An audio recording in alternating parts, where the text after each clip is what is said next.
क्या कुछ बारीकियां हैं, किस तरीके से आज सारी जानकारियां दी गई वहां पर? बिल्कुल उदित, और मेरे पीछे जो आप इमारत देख रहे हैं ये विदेश मंत्रालय का मुख्यालय है। और अब से कुछ देर पहले विदेश सचिव विक्रम मिस्री यहाँ पर आए थे और उन्होंने पाकिस्तान की तरफ से जो आरोप लगाए गए हैं अब तक उनका सिलसिलेवार तरीके से न केवल जवाब दिया बल्कि भारत की तरफ से एक बार फिर पाकिस्तान को आगाह किया। मैं सिलसिलेवार तरीके से अगर आपको बताऊं तो भारत ने बिल्कुल, पाकिस्तान बिल्कुल। को इस चीज को लेकर आगाह किया है कि पाकिस्तान की तरफ से जो दुष्प्रचार किया जा रहा है, जो आरोप लगाए जा रहे हैं कि भारत ने नागरिकों को निशाना बनाया, ऐसा बिल्कुल भी नहीं है। भारत ने नागरिकों को निशाना नहीं बनाया, बल्कि सवाल यह खड़ा होता है कि ऐसे कौन से नागरिक होते हैं जिनको पाकिस्तान के अंदर झंडे में लपेटकर और सैनिक सम्मान के साथ उन्हें विदाई दी जाती है, जहां पर आतंकवादी और पाकिस्तान की फौज के अधिकारी एक साथ खड़े हुए उन्हें नमाज जनाजा अदा कर रहे होते हैं। तो यह साफ तौर पर बताता है कि किस तरीके से पाकिस्तान के अंदर आतंक की और सेना की सांठगांठ है। वो तस्वीरें भी विदेश सचिव विक्रम मिस्री की तरफ से मंच से दिखाई गई कि ये तस्वीर है जो अब्दुल रऊफ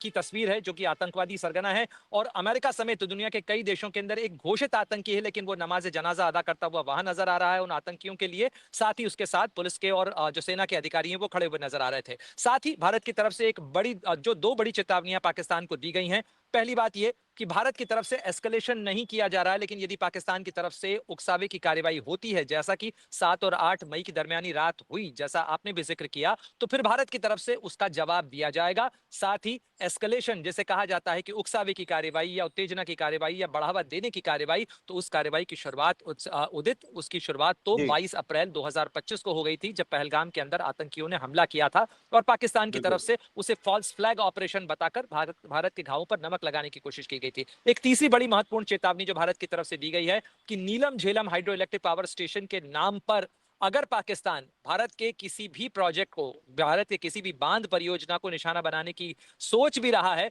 तो पाकिस्तान को समझ जाना चाहिए, क्योंकि उसके बाद भारत का जवाब उससे ज्यादा बड़ी ताकत का आएगा और उसके बाद हर परिणाम की जिम्मेदारी पाकिस्तान की होगी। साथ ही एक और चेतावनी, क्योंकि कल आईएमएफ की बैठक है, पाकिस्तान उधार पर चल रहा है। आईएमएफ की महत्वपूर्ण बैठक को लेकर भी विदेश सचिव की तरफ से कहा गया कि आईएमएफ की बैठक के अंदर हमारे प्रतिनिधि होंगे वहां पर और हम आईएमएफ के बोर्ड के सामने इस मुद्दे को भी रखेंगे कि पाकिस्तान को इससे पहले जितने भी बेल आउट दिए गए हैं उस पर पुनर्विचार होना चाहिए कि आखिर उन बेल आउट्स का क्या हुआ, पाकिस्तान ने क्या किया है। साथ ही पाकिस्तान आईएमएफ और वर्ल्ड बैंक से मिलने वाले पैसे का इस्तेमाल कहां करता है, क्या आतंक को सींचने के लिए अगर वो इस्तेमाल करता है, तो फिर आईएमएफ और वर्ल्ड बैंक जैसी संस्थाओं को सोचना चाहिए कि क्या पाकिस्तान को ये पैसा दिया जाए जो वो जनता के नाम पर तो लेता है लेकिन आतंकियों के नाम पर लुटाता है। इसमें कुछ और बारीकियां भी थी जो उसमें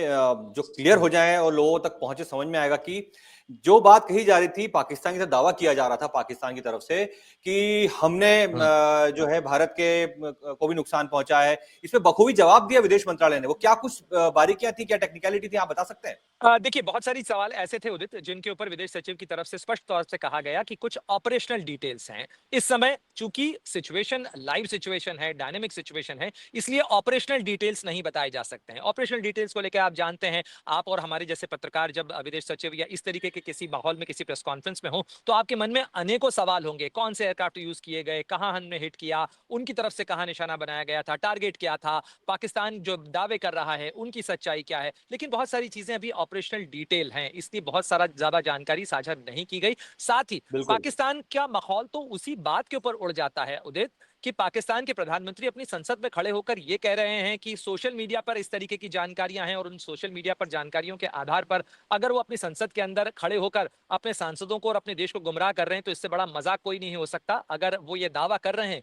तो उन दावों को साबित करने के लिए पाकिस्तान के पास ना तो कोई सबूत है, ना उसके पास किसी तरीके के तथ्य हैं। अब कथ्य का जहां तक सवाल है, तो फिर कथ्य में तो कुछ भी कहा जा सकता है और पाकिस्तान तो इस तरीके की बातें, चाहे फॉल्स फ्लैग ऑपरेशन के नाम पे नैरेटिव बनाने की बात हो या भारत के विमानों को निशाना बनाने का तथाकथित दावा हो, इस तरीके के बहुत सारे दावे आ रहे हैं जिनका फैक्ट चेक लगातार भारत सरकार कर रही है। क्योंकि कभी वो बटालियन हेडक्वार्टर की बात करते हैं, कभी वो ब्रिगेड हेडक्वार्टर की बात करते हैं, कभी वो 50 सैनिकों की बात करते हैं। तो इस तरीके की बहुत सारी बातें जो हैं वो बातें हैं बातों का क्या वाले अंदाज के अंदर सामने आ रही हैं। लेकिन भारत ने जो किया है उसका जो निशाना है, उसका जो सबूत है, वो खुद पाकिस्तान बता रहा है, पाकिस्तान की जनता बता रही है। पाकिस्तान के अंदर सोशल मीडिया पोस्ट जो सामने आ रही हैं वो इस बात की गवाही दे रही हैं कि किस तरीके से भारत ने प्रिसिशन स्ट्राइक की है। आज एक बार फिर भारत की तरफ से इस बात को भी दोहराया गया कि भारत एक बार फिर स्पष्ट कर रहा है कि हम इस मामले को बढ़ाना नहीं चाहते हैं, लेकिन अगर पाकिस्तान जवाब देगा, अगर पाकिस्तान की तरफ से कार्रवाई होती है, तो फिर भारत की तरफ से जवाब दिया जाएगा। यानी